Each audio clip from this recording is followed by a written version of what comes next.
Welcome!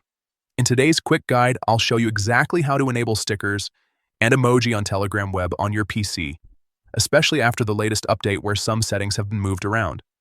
If you've noticed your stickers or emoji not showing properly or they just feel limited, don't worry, the fix is super simple and only takes a few clicks.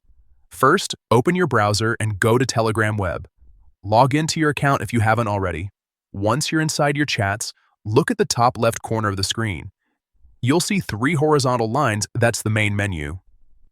Go ahead and click on it. A side panel will open with several options. From here, find and click on Settings.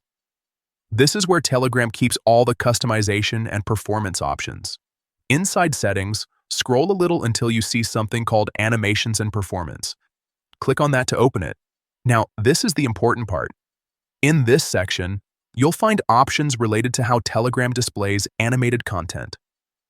Look for the toggle that says Stickers and Emoji. If it's turned off, simply click to enable it.